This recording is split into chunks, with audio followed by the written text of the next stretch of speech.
बेखौ बुंसै दे गिबियावनो दुलाराय बिटिआर ओनसोलनि साफ्रोमबो रायजोफोरनिसिम जोंनिफ्राय गोजोनग्लायनाय आरो खुलुमनाय बावहरग्रोनाय जाबाय। दिनै जों बे समावहाय बिटिआर बाउन्डारिनि जिथुनिखि एक्सटेनसन जानाय बाथ्रा बे बाथ्राखौ लानानै जों फंनैसो बाथ्रा रायजोफोरनिसिम बुंफोरथि होनो नागिरदों जे दिनै जों थारैनो जोंनि बिटिआरनि चिफ प्रमद बर' बिथांखौ जों साबायखर होनांगोन आरो जायफ्रा बे बिटिआर एकर्डखौ इमप्लिमेन्टेसन खालामनो थाखाय सान हर खामानि मावबाय थाबाय जेरै दुलाराय बर' फरायसा आफादनि आफादगिरि बिथां दिपेन बर'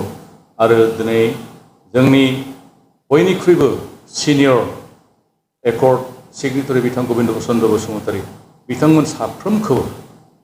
जों दिनै गोसो गोरबोनिफ्राय साबायखर होयो। कारन मानो होनोब्ला जाय बिटिआर बाउन्डारिखौ थामहिनबा सेपारेट स्टेट जि आन्दलन खालामनानै जि बर'फ्रा सदियानिफ्राय संकससिम मोनसे सेपारेट स्टेट क्रिएट खालामनो थाखाय नाजाबोदोंमोन दिनै बर'फ्रा मोननै सुक्ति खालामबाय आरो बे सुक्ति खालामनायावबो जों बाउन्डारिखौ गहपुरसिम जों बारायनो हायाखै। दिनैनि सिटुएसना कमप्लिटलि पलिटिकेलि डिफारेन्ट जाबाय। 1967नि सिटुएसना आलादामोन, बिनि उनाव फैयै 1993नि सिटुएसनाबो आलादामोन, 2003नि सिटुएसनाबो आलादामोन आरो दिनै फैयै 2020नि जि सिटुएसन दंमोन बे सिटुएसनाबो पलिटिकेलि बर'फोरनि थाखाय मोनसे सुइटेबल सिटुएसन नङामोन। कारन जायफ्रा दिनै बे एकर्डखौ खालामनो थाखाय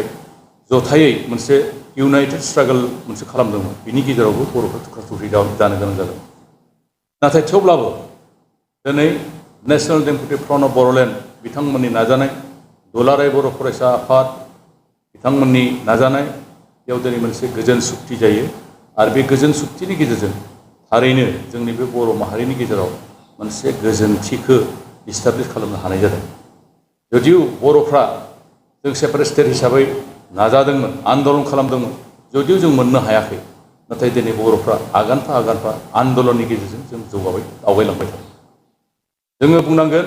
1993आबो बर'नि थाखाय मोनसे खुन्थियाखौ बे गायसनजेनदोंमोन आरो फैयै जोङो बुंनांगोन दिनै 2003आवबो जि बिएलटिआ मोनसे सुक्ति जादों बेजोंबो बर'फ्रा आगाननैबाबो जौगादों आरो दिनै जे 2020नि जिथुनाखि एकर्ड बे एकर्डनि गेजेरजों जि खामानिफोरखौ मावफुंनो हायाखैमोन बेखौ दिनै जों मावफुंनो हाबोदों आरो बेयो बर'खौ आगौ जौगानायनि लामायाव लांबावनो नागिरदों। जोङो लुबैदोंमोन जे गहपुर बा थामहिनबा सिमलुगुरिया जोंनि बर'नि मोनसे बर्डार जानांगौ। सिमलुगुरिनिफ्राय बिथिं मोनसे जोंहा कन्टिगुवास एरिया गैया। जोंनि बिटिआरआ दिनै मोनसे 6 सिडुलनि आन्दाराव दङ आरो 6 सिडुलनि आन्दाराव थायोब्ला मोनसे कन्टिगुवास मोनसे एरिया जानांगौ। दा बेनिखाय कन्टिगुवास एरिया गैयैनि जाउनावहाय जोङो दिनै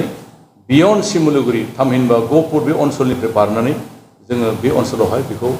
साफ्रोमबो बर'खौ जोङो दाजाबदेरनो हानाय जायाखै। नाथाय दिनै जोङो साबायखर होदों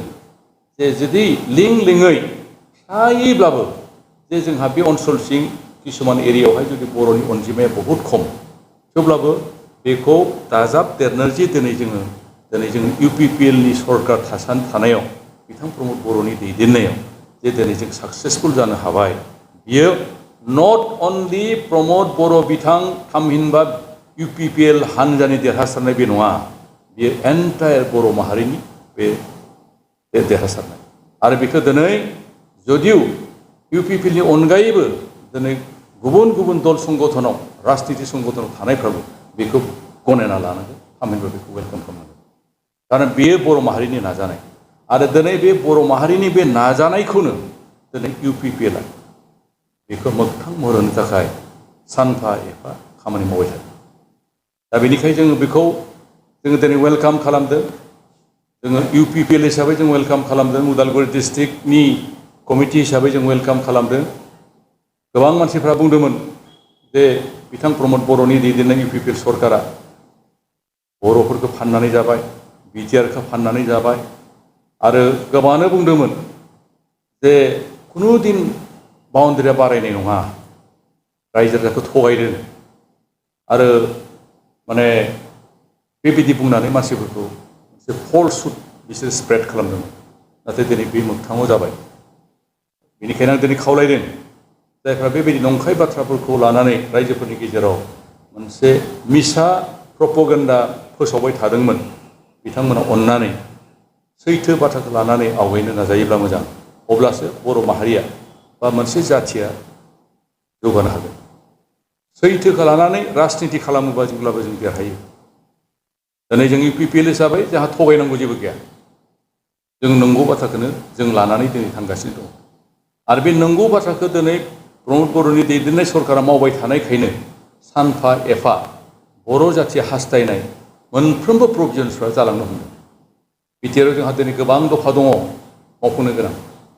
दा बेफोर गासैबो दफाया बाउन्डारिनि अनगायैबो आरो बे बाउन्डारिबो जोंहा माखासे गामिफ्रा हाबबावनांगौ दङ सिमलुगुरि एरियाया दिनै हाबाखै किन्तु जों मिथिगौ साननैसोनि उनाव